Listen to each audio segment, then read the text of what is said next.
윤 대통령 탄핵 심판 선고가 임박한 것으로 관측되는 가운데 정부가 선고 당일 불법 행위에 엄정 대응하겠다는 의지를 확실히 밝혔습니다. 또 어제 헌재가 최재 감사원장과 이창수 서울중앙지검장 등 검사 3명에 대한 탄핵 소추를 전원 일치로 기각하면서 헌재의 이런 판단이 윤 대통령 탄핵 심판에는 어떤 영향을 미칠지도 주목됩니다. 오늘은 양지민 변호사, 이고은 변호사 함께하겠습니다. 두 분 어서 오세요. 어서 오십시오. 안녕하세요. 자, 오늘 오전이었습니다. 최상목 권한대행 주재로 이제 헌재 탄핵 심판 선고일을 대비한 치안 관계장관 회의가 열렸었고 또 조금 전에 저희가 이제 경찰청 연결해서 이호영 직무대행의 그런 의지를 좀 엿볼 수도 있는데 오늘 일단 회의에서는 좀 어떤 내용이 좀 담겼습니까? 네, 헌재 결정이 좀 임박한 것이 아닌가라는 예. 생각이 드는데요. 지금 이 헌재의 결정일을 앞두고 치안 부분을 좀 강화하겠다는 내용의 장관 회의가 열렸습니다. 그래서 이 윤석열 대통령의 탄핵 심판 선고를 앞두고 일단 선고 당일에는 집단 난동을 부리거나 아니면 어떤 폭력 사태를 벌이는 이 범인들에 대해서는 강경 대응하겠다는 의지를 다시 밝혔습니다. 현행 범인으로 체포하겠다라고 했고요. 무관역 원칙을 적용해서 강력하게 수사하겠다라는 의지도 밝혔는데요. 이에 따라서 이 최상목 권한대행 같은 경우에는 이 헌재와 재판관은 물론 이 국가 주요 기관에 대한 안전 확보가 중요하다라는 것을 이야기했고요. 각 정부 부처의 이 치안 강화에 대해서 또 주문을 하기도 했습니다. 네, 물론 당연히 안전 확보가 최우선일 것 같고요. 폭력 등의 이 불법 행위 강력 처벌하겠다는 의지도 밝혔습니다.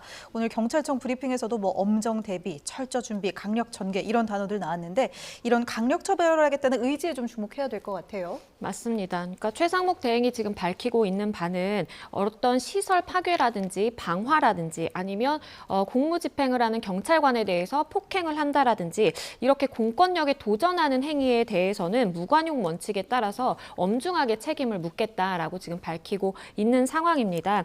다들 기억을 하시겠지만 과거에 서부지방법원의 그 난동 사태가 있었을 당시에 굉장히 폭행을 당한 이제 경찰도 굉장히 다수였고요. 그리고 시설물이 많이 파괴가 되는 그러한 일이 있었습니다.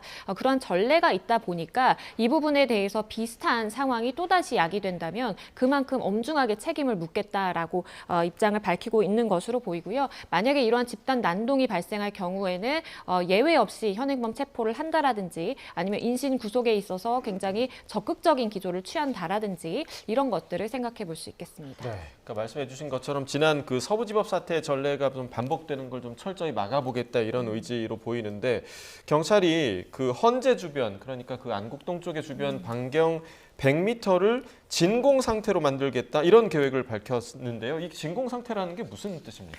그러니까 지금 진공 상태다. 그러니까 헌재 주변의 반경 100m 가량을 진공 상태로 만들겠다라는 것이 그만큼 사람이 드나들지 않게 어떠한 인력의 이동을 최소화하겠다라는 것으로 풀이가 됩니다. 헌재 주변에 실제로 이제 오늘만 가보더라도요. 이미 그러한 준비 작업을 하고 있는 것으로 보일 정도로 차벽들이 정말 빽빽하게 이렇게 세워져 있는 것을 볼 수가 있거든요. 예. 그만큼 선고 기일이 임박해 왔기 때문에 이것을 차근차근 좀 경찰 차원에서 준비를 하고 있다라고 생각이 되고요. 일단 헌재 앞은 차벽으로 다 이제 빈틈없이 막아서서 인원을 적극적으로 통제를 하겠다라는 입장을 밝히고 있고 인근의 주유소 역시도 혹시나 어떠한 뭐 기름을 가지고 와서 방화를 한다라든지 이러한 일이 발생할 수 있기 때문에 주유소에 대해서도 휴업을 강제할 수는 없지만 권고를 한 상황이고요.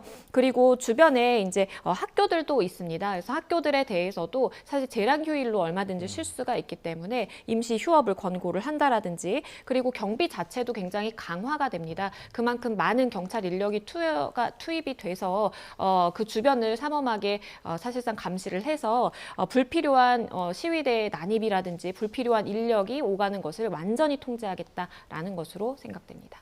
네, 이렇게 이 선고 기일이 좀 다가오는 게 체감이 되는 것 같습니다. 이 헌재 안의 이야기를 좀 해보면요. 어제 헌법재판소가 감사원장 그리고 검사 3명에 대한 탄핵안을 전원일치 의견으로 기각했잖아요. 윤석열 정부 출범 이후에 탄핵 심판 가운데 총 8건이 기각이 됐어요. 네, 그렇습니다. 13건 중에 8건이 줄이은 기각 결정이 나오면서 어떻게 생각하면 야당에 좀 무리했던 이 탄핵 소추가 아니야라는 비판도 거세게 나오고 있는 그런 상황인데요. 현재는 이제 5건의 탄핵 심판 결과를 기다리고 있는 상황입니다.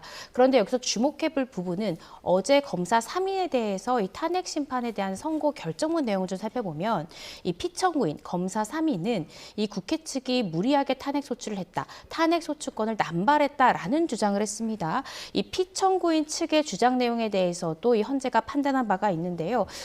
굉장히 지금 8건에 대해서 계속 기각 결정을 내리고 있는 이 상황 속에서도 헌재에서는 이 국회에서 이 탄핵 소추권을 남용했다라고까지 보긴 좀 어렵다라는 판시를 내놔서요. 지금 이제 8개의 줄 탄핵 기각의 결정이 나오면서 이것이 윤석열 대통령 측에 유리한 것인지 아닌지 여러 가지에 대한 해석들이 나오고 있습니다. 그런데 이제 8건이 연속해서 기각됐다라고 해서 어느 한쪽에 반드시 유리하다 이렇게 또 단언해서 이야기하기는 좀 어렵지 않나라는 생각이 듭니다. 예, 이른바 이제 줄 탄핵, 그러니까 말씀하신 이 탄핵 소추권 남발이 이제 윤 대통령이 비상계엄을 선포한 그 배경 중에 하나로 계속해서 좀 거론이 됐었는데 이 부분이 지금 탄핵 심판에도, 그러니까 대통령 탄핵 심판에도 영향을 줄 수 있을 것인가, 이 부분이 좀 주목되고 있는 상황인데요. 정치권의 목소리를 좀 듣고 이야기 이어가겠습니다. 어제 감사원장과 검사 3인에 대한 탄핵 소추가 헌법재판관 전원일치로 기각되었습니다. 법리는 묻지도 따지지도 않고 오로지 장기간 직무정지를 목적으로 남발된 29번의 탄핵 소추는 모두 국정파괴 보복 탄핵이자 이재명 방탄 졸속 탄핵이었다는 것이 여실히 드러났습니다. 헌법재판소는 어제 검사 3명의 국회 탄핵 소추에 대해 탄핵 소추권이 남용됐다고 볼 수 없다고 밝혔습니다. 파면에 이를 만큼 중대한 위반이라고 보지는 않았지만 국회가 충분히 탄핵할 만한 사유가 있고 적법하게 이루어졌다는 점을 분명히 한 것입니다. 자, 지금 뭐 같은 결정을 두고 여야가 정반대로 서로에게 유리하게 좀 해석을 하고 있는 모양새입니다. 그러니까 여당에서는 이 줄탄핵에, 야당의 줄탄핵에 문제가 드러난 그런 결정이었다. 그리고 야당에서는 탄핵 그 소추권이 남용됐다고 볼 수 없는 그런 판결이었다라고 이제 해석을 하고 있는데, 법조인으로서 좀 어떤 부분에 좀 주목해서 봐야 한다고 보십니까? 그러니까 이제 정치권에서는 이러한 기각 결정에 대해서 법리적으로 이제 접근을 한다기보다는 각 당의 유리한 부분을 이제 발췌해서 그만큼 좀 정치적인 메시지로 활용을 하고 있는 것이다라는 예. 생각이 듭니다. 일단 뭐 가장 중요한 것은 사실 이제 결과라고 볼 수가 있겠죠. 물론 별개의 의견이 존재하기는 했지만 헌재 재판관들이 봤을 때 전원 일치의 의견으로 이것은 공무원을 파면할 정도에 이르는 정도의 위법적이거나 위헌적인 이제 행위가 없었다라고 봤다라는 것이 맞겠고요. 물론 일부 과정이라든지 일부 진행 절차에 대해서 조금의 의문의 여지를 남겨둔 측면은 있습니다. 예. 하지만 그럼에도 불구하고 이것이 탄핵에 이를 정도냐라고 봤을 때 그러한 정도적인 측면에서는 파면할 정도에는 이르지 않는다라는 것이 모든 헌재 재판관들의 이제 의견이었다라고 볼 수밖에 없겠고요. 그러다 보니까 이렇게 탄핵 소추에 대해서 탄핵 소추권이 남용됐다라고 볼 수 없다라고 이제 민주당 측에서는 이야기를 하고 있는 상황인데, 이것은 헌재 재판관들이 철저하게 이제 법리적인 부분에서 접근을 해서 이것이 국회에서 의결이 돼서 넘어왔기 때문에 이 부분에 대한 어떤 절차적인 위법성은 없다라고 이제 이야기를 한 부분이고요. 그렇기 때문에 헌재 재판관들이 중립적인 의견을 가지고 본인의 각자의 헌법 기관이기 때문에 각자의 양심에 따라서 법리적인 해석으로 철저히 접근을 해서 내린 판단이다라고 생각을 합니다. 네, 앞서 이진숙 방통위원장 탄핵 심판 때는 4대 4였는데 또 다른 결론이 나왔습니다. 어제 헌재의 결정은 이제 전원 일치였거든요. 이 부분에 좀 주목하는 시선도 있는데 선고 이후에 사회적 혼란을 좀 최소화하려고 만장일치로 이 윤 대통령 사건도 좀 의견을 모으고 있지 않나 이런 분석도 나와요. 저도 그런 생각이 들었습니다. 특히 어제 헌재 결정문 내용을 보면서 헌재 재판관들이 이 사회적 혼란을 최소화하기 위해서 굉장히 노력하고 있구나라고 저는 느껴졌는데요.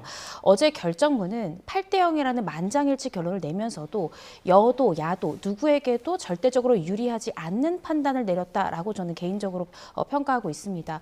그 이유는 예를 들어 김건희 여사에 대한 수사에 의문점이 든다라고 표현함으로써 야당 입장에서도 충분히 이 부분에 대해서 문제를 삼을 만한 근거는 있었다라는 취지로 설시하면서도 그렇다 하더라도 파면에 이를 정도의 상황은 아니었다라면서 법적으로는 이 기각과 인용 부분에 대해서 정확히 판단을 내렸습니다. 따라서 이 국민들이 지금 양쪽으로 갈라져서 이 두 가지의 국론이 굉장히 분열되고 과열된 양상이지 않습니까?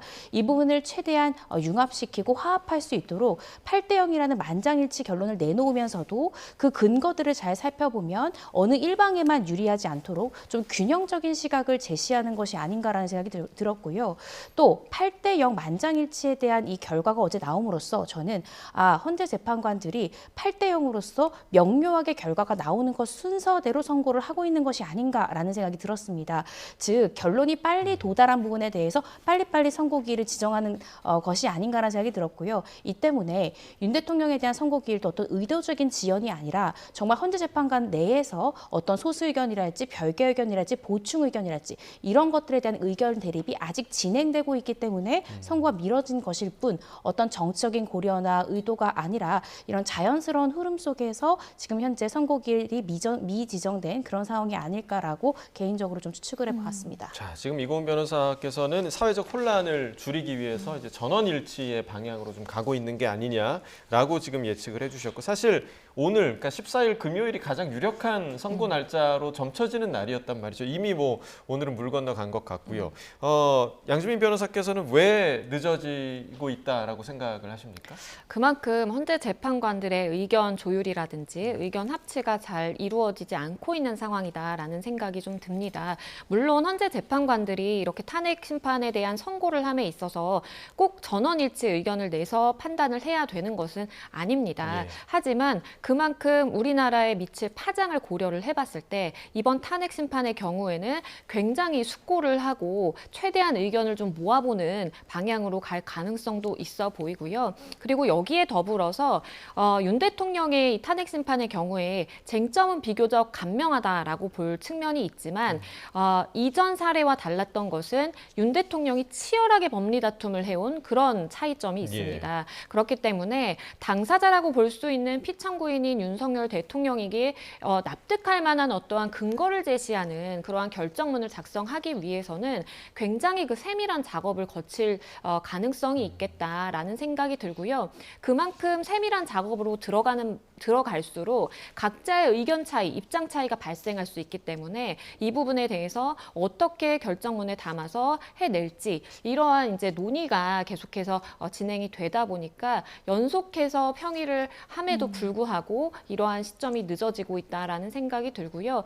개인적으로는 그럼에도 불구하고 아무리 늦어도 3월에는 그래도 선고가 될 것으로 예상이 되고 이르다라고 한다면 다음 주 중에도 충분히 선고를 할 수는 있는 상황이 아닐까라는 생각을 해봅니다. 네, 당사자도 납득 가능한 결정문 완성하려면 숙고가 많이 필요할 것 같습니다. 양재민 변호사님, 3월 안에 그리고 좀 이르면 다음 주 이렇게 좀 예측을 해주셨는데 이고은 변호사님은 어떠세요?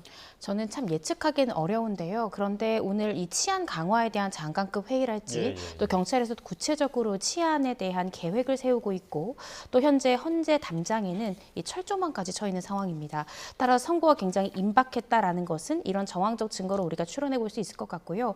그렇지만 무엇보다 중요한 것은 헌재의 지금으로서 신속한 결정이 굉장히 중요하다는 생각이 들고요. 많은 국민들이 그 신속한 결정을 통해서 다음 이 전국 상황에 대해서 어느 정도 예측 가능성을 가질 수 있지 않습니까? 그래서 굉장히 임박한 상황은 맞고 또 헌재의 좀 빠른 윤 대통령에 대한 결정이 필요한 시점이다. 이렇게 말씀드릴 수 있을 것 같습니다. 네.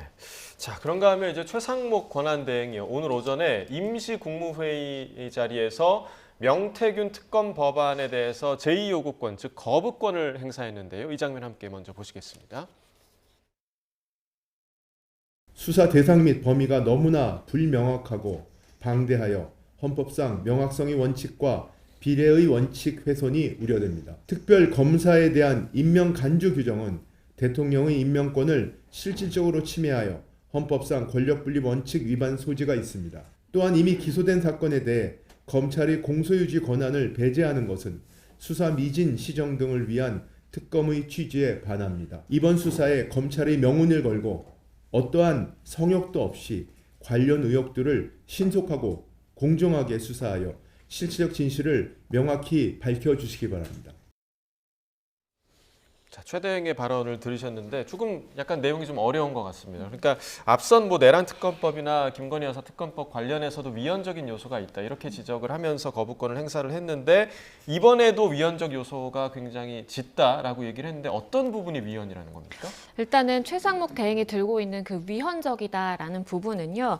무제한 인지 수사가 사실상 가능하다라는 이유를 들었습니다. 예. 그러니까 이 수사 범위를 보면요. 실제로 수사 대상이 되는 선거에 대해서 기타 선거라는 단어가 들어갑니다. 그러다 보니까 여기에는 22대 국회의원 선거라든지 뭐 제8회 전국 동시지방선거라든지 이런 것들이 명시가 됐긴 했지만 마지막에 기타 선거라는 부분이 들어감으로써 이것이 무한정으로 어떻게 인지만 된다라면 수사 대상을 무한정으로 넓힐 수가 있기 때문에 이러한 부분이 문제가 될 수 있다라는 예. 측면이고요. 그리고 이 대통령에 대한 이제 임명권이 침해될 수 있다라는 것을 들었습니다. 이 내용을 보면요. 대통령이 2일 이내에 뭐 의뢰하지 않을 경우 국회의장이 의뢰할 수 있도록 특검을 임명함에 있어서 이런 것들을 절차들을 세부적으로 규정을 하고 있는데 이것이 실질적으로 대통령이 추천을 의뢰하지 않을 경우에는 일정 시간이 지나면 그것을 실기하게 되는 그러한 방식으로 규정이 되어 있다 보니까 이것은 대통령의 임명권을 침해하고 예. 권력 분립의 위반의 소지가 있다라고도 이야기를 했고요. 그리고 명확성 원칙이라든지 그리고 보충 사실 이제 특검의 경우에는 예외적으로 보충적으로 이제 행해져야 되는 것인데 그러한 목적성에 대해서도 우리가 판단을 해봤을 때 이 비례 원칙이라든지 그런 보충성의 원칙에도 또 위배되는 측면이 있다라고 이야기를 했습니다. 네, 이렇게 최대행이 거부권을 또 조목조목 이유를 들어가며 행사를 했는데 그래도 대통령 권한대행을 맡은 지가 이제 뭐 2달여 정도 됐는데 벌써 8개 법안에 거부권을 행사했어요. 네, 그렇습니다. 개수를 세어보면 벌써 8개의 거부권을 행사한 건데요. 대표적으로 이 쌍특검법, 김건희 특검 및 내란 특검법에 대해서도 거부권을 행사를 했고요. 그 외에도 이 방송법 개정안 등등에 대해서 벌써 8번째 지금 이 법안에 대해서 현재 거부권을 행사한 그런 상황입니다. 그런데 지금 현재 최상목 권한대행 같은 경우에는 비판점이 있을 수 있습니다. 이 지금 이 최상목 권한대행에 대해서 어떤 권한쟁의 심판에서 위헌의 소지가 있다. 마은혁 재판관에 대해서 임명을 거부한 부분에 대해서는 위헌의 소지가 있다라는 헌재의 네. 결정이 분명히 나온 상황 속에서 거부권을 행사하는 즉 대통령의 권한 대행으로서 대통령이 행사할 수 있는 권한은 계속해서 행사해 나가면서도 헌재의 결정의 취지에는 따르지 않는 모습을 보여줄 수 있거든요. 예. 그래서 이 부분에 대해서는 이 헌법기관이 내린 이 결정의 취지에서는 외면한다. 그런데 2달 동안 8개의 법안에 대해서 이제 거부권을 행사한다는 것은 현재도 비판의 목소리도 있지만 추후에도 비판을 받을 수 있는 부분이고요. 더 나아가서 어떤 직무유기나 이런 부분들까지도 문제가 될 수 있는 부분이어서 지금 현재 헌재 결정 부분에 대해서 이 최상목 권한대행의 입장이랄지 이런 부분들이 좀 빠르게 결정이 되어야 되지 않나라는 생각이 드는 시점입니다. 네. 네. 자, 이렇게 거부권을 행사하면서 최대행이 검찰에 이제 공정한 수사를 요구하기도 했는데 근데 이제 좀 아이러니한 지점이 이 사안의 당사자, 그러니까 피의자인 명태균 씨 본인은 오히려 특검을 촉구하고 있는 상황이란 말이죠. 굉장히 좀 이례적인 상황이에요. 그렇습니다. 예. 그러니까 명태균 씨의 입장에서는 본인이 이 범죄 혐의를 어쨌든 가담을 해서 일부 시인을 하고 있는 측면이 있지만 나만 이러한 범죄 행위를 한 것이 아닌데 예. 즉 대통령 부부 역시도 이러한 연장선상에 두고 같이 함께 수사를 받아야 되는데 왜 나만 수사를 받느냐라는 조금 억울한 측면이 있는 것 같아요. 그러다 보니까 명태균 씨 측에서는 대통령 부부에 대한 수사가 전혀 없었기 때문에 이것을 이것은 현재 창원지검이든 중앙지검이든 수사를 제대로 하지 못하고 있는 것이고 그래서 특검이 필요하다라고 그 필요성에 대해서 이야기를 하고 있고요. 법무부에서는 일단 이 최상목 대행과 같은 마찬가지 입장을 밝혔습니다. 이 수사 범위가 불명확하고 과잉 수사의 우려가 있기 때문에 이것은 법적으로 좀 저촉되는 부분이 있다라고 예. 밝힌 상황이에요. 그렇기 때문에 일단은 본인 당사자가 이렇게 거듭 필요성을 촉구하는 부분에 있어서는 귀 기울일 측면이 있겠지만 법적으로 이러한 지적되는 부분에 대해서 사실 보완이 되지 않는다면 어떠한 여야 합의라든지 이런 것들을 끌어내기는 굉장히 현실적으로 어려울 수 있겠다라는 생각도 듭니다. 예. 네, 이렇게 명태균 씨는 특검을 촉구하고 있는 상황인데 명태균 씨에 대한 검찰 수사에도 좀 속도가 붙고 있다는 분석입니다. 명태균 씨 수사가 현재 뭐 어느 정도까지 진행된 걸로 보십니까? 네, 명태균 씨 사건 같은 경우엔 창원지검에서 수사를 하다가 서울중앙지검으로 이송이 됐죠. 그 후에 굉장히 빠른 속도를 내고 있습니다. 서울중앙지검에서는 이송받은 지 얼마 지나지 않아서 오세훈 시장 관련된 사건에서 여론조사비를 대납했다라고 하는 그 사업자, 그 해당 사업을 하는 사업가에 대한 압수수색 영장, 즉 강제 수사에도 빠르게 돌입을 했고요. 실제 압수수색이 시행되기도 했습니다. 뿐만 아니라 현재 창원에 있는 명태균 씨를 직접 서울중앙지검의 수사팀에서 방문을 해서 연일 조사를 이어가는 등 좀 빠르게 조사를 하고 있고요. 특히 오세훈 시장 관련한 사건에서는 그 사업가에 대한 조사, 또 여러 가지에 대한 지금 인적 조사까지 이루어지고 있는 상황이어서 이전이 창원지검에서 이 사건을 다뤘을 때보다 굉장히 속도감 있게 하고 있다라는 생각이 듭니다.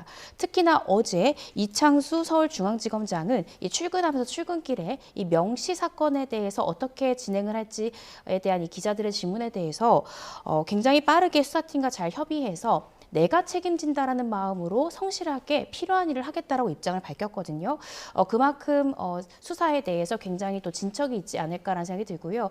특히나 이번 검사 3위에 대한 결정문에서도 도이치모터스 사건 관련해서 김건희 여사 수사에는 의문점이 있다라고 현재 재판관들이 네. 지적한 지점이 있습니다. 따라서 이번 명 씨에 대한 수사만큼은 서울중앙지검장이 책임을 지고 수사를 하는 상황이기 때문에 더 이상 이런 수사에 의문점이 남지 않도록 공정하게 잘 수사하는 것이 필요하다는 생각이 듭니다. 네, 최대행의 네. 거부권 행사 이후 국회, 특히 야당에서 어떻게 대응할지 좀 주목되는 대목이고요. 자, 양지민 변호사와는 저희가 여기까지 이야기 나누고 좀 보내드리도록 하겠습니다. 오늘 말씀 고맙습니다. 고맙습니다. 감사합니다.